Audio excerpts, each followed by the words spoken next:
Olá, queridos e amados irmãos, estamos juntos mais uma vez para estudarmos a nossa lição número 11 da Escola Bíblica Dominical. Tenho certeza que até aqui tem sido um tempo de aproveitamento bom da Palavra de Deus e que temos construído bastante amadurecimento espiritual durante esse tempo.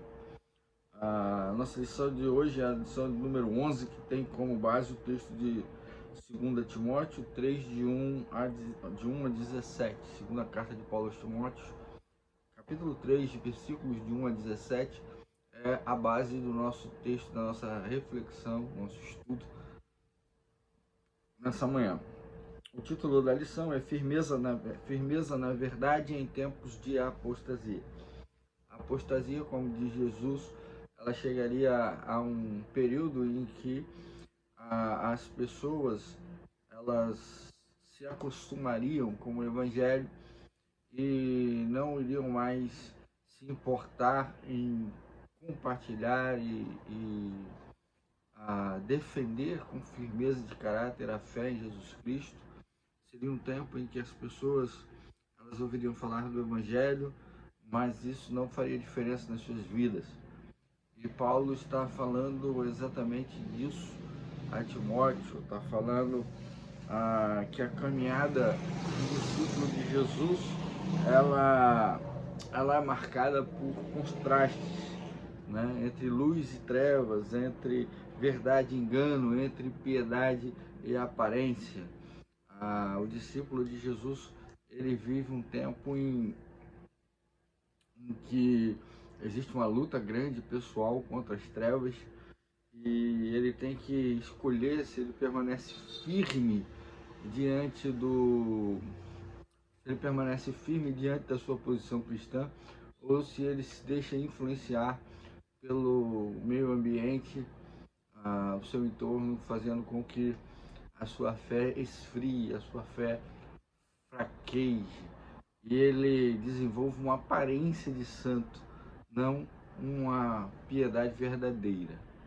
E é isso que Paulo está tratando aqui nesse tempo, né? Ele abre os olhos de Timóteo para que Timóteo veja, né, a realidade dos últimos dias. Ele não está falando de catástrofes naturais, mas ele está falando de um sério e grave problema moral e espiritual profundo que toma o tempo ali, aquela condição que Timóteo estava vivendo naquele momento. Avanço da impiedade, falsidade, da corrupção, não apenas fora da igreja, mas também dentro do seu seio, algo que é realmente muito grave para a igreja de Jesus Cristo. E ele vai falar o seguinte, que o discípulo autêntico é aquele que é provado quando muitos se desviam. E a âncora para permanecer firme nesse tempo, o tempo que busca desviar os servos de Deus, seu caminho é a palavra de Deus e a firmeza nela, ou seja, o constante estudo e aprendizado da palavra, vai fazer com que o seu caráter permaneça firme diante das adversidades do tempo e que você vai manter-se fiel ao Senhor, né? Disse o seguinte, que o verdadeiro discípulo ele precisa saber discernir os tempos, resistir ao engano e permanecer firme na verdade da palavra de Deus.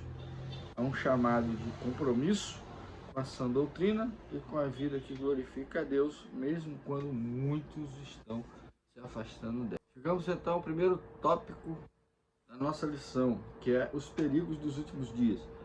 Paulo sabia que o tempo estava acabando e ele vai apresentar o que? Recomendações a Timóteo a respeito do tempo.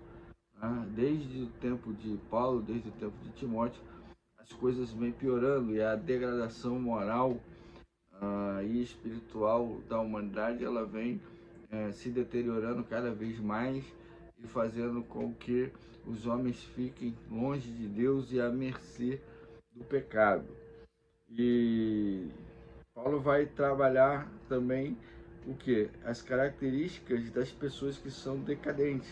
Ele vai dizer o seguinte, que os defensores desse mal, esse mal moral, espiritual, que adentra o seio da igreja, que circundam o mundo existente, onde nós estamos inseridos, ele vai se tornar e tornar o mundo um verdadeiro caos. Não está longe disso, daquilo que a gente pode observar e para a gente ver nos dias atuais como que a promiscuidade, a iniquidade, a maldade, né, e o pecado vem se tornando normal, moral. Por quê? Porque pessoas que se dizem defensoras do evangelho, que se dizem defensoras da moral, da família, elas vêm usando de palavras bonitas, de palavras carismáticas, a fim de enganar as pessoas e fazer com que elas apostatem da sua fé.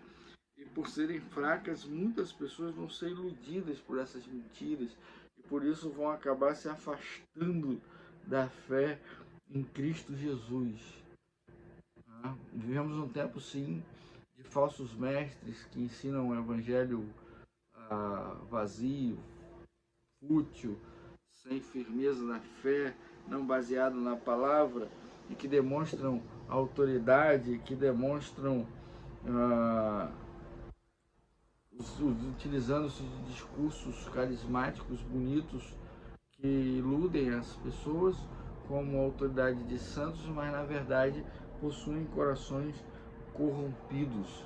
Mas nenhuma corrupção dura para sempre, elas desmascaram, elas são desmascaradas, porque Deus conhece o coração do homem. E Deus faz com que essas verdades mentirosas sejam desmascaradas e torna conhecido todo o pecado, para que todos conheçam a verdade, né? E nesse tempo certo, Deus vai expor o joio a fim de que o seu povo não se engane, mas que permaneça ali firme na fé. O discípulo de Jesus, ele precisa ter discernimento, queridos, ele precisa ter discernimento para não se deixar enganar por palavras bonitas, por palavras carregadas de cunho religioso ou de espiritualidade falsa, né? Mas olharem verdadeiramente para o conteúdo da palavra, a força da palavra de Deus, a expressão com que a palavra de Deus ela se dirige a nós e se relaciona conosco, ok? Então entramos no segundo tópico, que é permanecendo firmes quando muitos se desviam. O apóstolo Paulo faz uma retrospectiva da sua vida, desde o caminho lá de Damasco até a masmorra de Roma, e fala para Timóteo da sua vida e de como foram difíceis os tempos em que teve servindo ao Senhor no Evangelho, mas que ainda assim permaneceu firme e houve ganho em permanecer fiel ao Senhor. Ele usa o seu exemplo para que ele seja seguido por Timóteo, que vale a pena servir o Senhor mesmo em decorrência da dificuldade. E Paulo usa o seu exemplo para motivar Timóteo a permanecer fiel e saber que faz parte do caminho do crente em Cristo Jesus enfrentar a oposição. O mundo odeia Cristo, odeia o Evangelho, e é normal que haja oposição à palavra. Então a vida daqueles que resolvem servir a Cristo, dos servos do Senhor, é uma vida em que vão encontrar sim oposição e vão encontrar dificuldades, mas que isso não é motivo para que não se permaneça fiel. Isso é, na verdade, mais um motivo para que se permaneça fiel e firme, né? E Paulo diz que não basta aprender o Evangelho, mas aplicá-lo à vida, compartilhá-lo, né? Compartilhar a sua experiência, compartilhar, porque mais importante do que as palavras é o exemplo, é o testemunho. Falar desse amor é importante.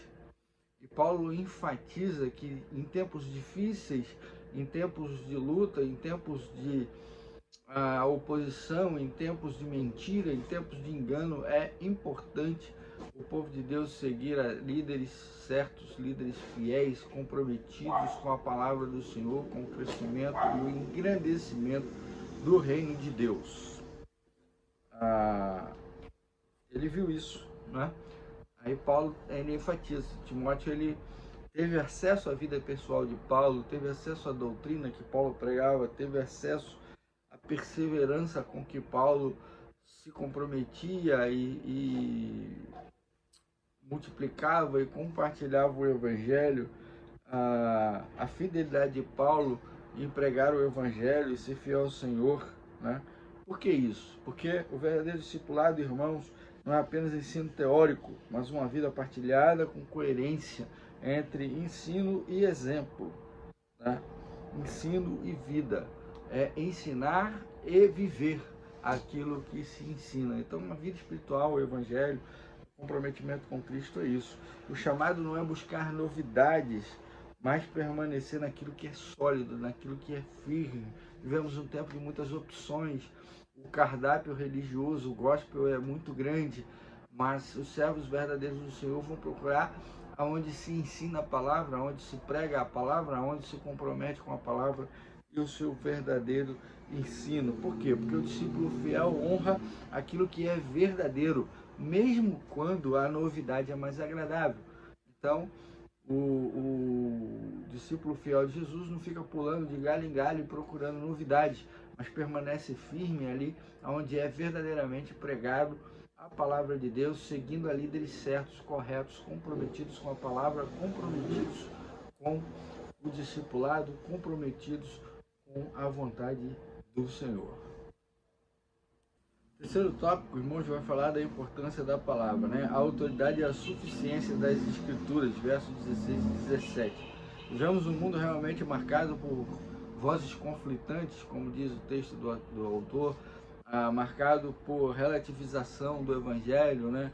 Não é bem assim, Cristo aceita todo mundo, Cristo acolhe todo mundo de qualquer jeito, Cristo permite estar como a pessoa quer estar, e aí a gente sabe que a verdade não é essa, né? Quando a gente vai ler a palavra de Deus, a gente vai ler a palavra do Senhor, a gente vai perceber que o fundamento, a base, a raiz do Evangelho é lutar contra a nossa natureza, lutar contra o pecado que abunda em nós, que quer tomar conta de nós, que quer ser o centro da nossa vida. E uma luta contra o pecado, ela não pode ser relativizada. Por quê? Porque ela é algo profundo, algo que precisa ser trabalhado. E nesse momento, a nossa bússola espiritual, onde nós encontramos a força, o alimento, a forma como devemos nos conduzir diante de Deus e da sua obra, é a Bíblia, é a palavra de Deus. E a palavra de Deus, ela é a única autoridade que nós precisamos, porque encontramos nela tudo, absolutamente tudo que precisamos saber para viver uma vida digna e cristã diante de Deus. A gente não precisa de outras revelações, a gente não precisa de profetas do tempo moderno dizendo que receberam da palavra de Deus, que receberam outra revelação do Senhor. Não, irmãos, a gente precisa aprender a estar firmado na palavra, porque a autoridade da Bíblia, ela é suficiente. E a Bíblia contém tudo, irmãos, que é necessário para a salvação, santificação e a vida cristã do homem. Então, como alcançamos a salvação, está na palavra do Senhor, por meio de Jesus Cristo. João 14,6, eu sou o caminho, a verdade e a vida. Ninguém vem ao Pai senão por mim. Essa é a verdade, a única salvação se dá por meio de Cristo. A nossa santificação, a forma como Jesus fez um sermão lindo, um sermão chamado Sermão do Monte, Mateus 5-7. Jesus descreve como deve ser a nossa vida cristã, como devemos nos conduzir diante do mundo, como devemos pregar a palavra ao mundo, como devemos revelar o seu evangelho bendito às pessoas, tudo que precisamos, a forma como devemos deixar o Espírito Santo ser pleno na nossa vida e deixar com que ele molde o nosso caráter, e aí sim vamos ter uma vida cristã plena, um amadurecimento espiritual correto diante do Senhor, vivendo de acordo com a palavra, pois é na palavra, queridos, que nós encontramos tudo aquilo que precisamos, porque as Escrituras, elas são suficientes para nos ensinarem, corrigirem, instruir e capacitar a cada um de nós para toda boa obra. Então, nosso amadurecimento espiritual, se quisermos ter uma vida comprometida com o Senhor, conectados com o nosso Deus, Nós precisamos ter conhecimento da palavra. Devemos rejeitar essas revelações, essas coisas que, essas confusões espirituais que estão por aí, inundando a cabeça e o coração dos servos de Jesus. A vida do discípulo ela não é uma vida teórica, mas ela é uma vida prática. A fé verdadeira é demonstrada em ações, fruto de um coração transformado pela palavra de Deus. A Bíblia não é um livro estático, não é um livro decadente, não é um livro obsoleto, não é um livro velho. Ela é completa para todo servo que deseja viver para a glória de Deus. Então, só a Escritura, só a palavra de Deus, ok? Concluindo, né? Esse capítulo é uma advertência urgente e um chamado à fidelidade. Pois Paulo descreve com clareza ali tempos difíceis, caracterizado pela degradação moral, espiritual e relacional. Né? Ele não fala de calamidades naturais, mas ele fala de corações corrompidos, dominados pelo ego, pelo amor ao dinheiro, pela irreverência e pela falsidade religiosa. A apostasia está marcada por uma piedade de fachada, por uma estampa espiritual falsa, que é exterior e não interior. O discípulo de Cristo é convocado a uma postura radicalmente diferente.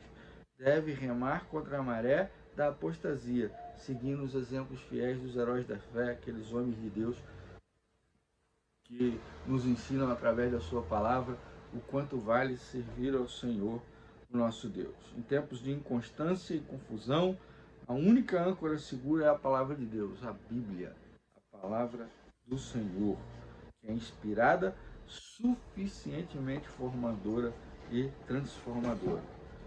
E aí Paulo vai encerrar revelando o propósito supremo das Escrituras, que é formar discípulos maduros, discípulos capacitados para permanecer firmes na palavra do Senhor. A Bíblia não apenas revela o que é certo e errado, mas corrige, restaura, treina o discípulo para viver em retidão diante de Deus e dos homens. Okay? O verdadeiro discípulo é aquele que, mesmo cercado por um mundo em decadência, permanece firme na verdade e vive com coragem frutífera para a glória de Deus, a glória do Senhor. Que Deus possa abençoar a sua vida, que Deus abençoe a sua família. Nos vemos no próximo domingo com a graça de Deus.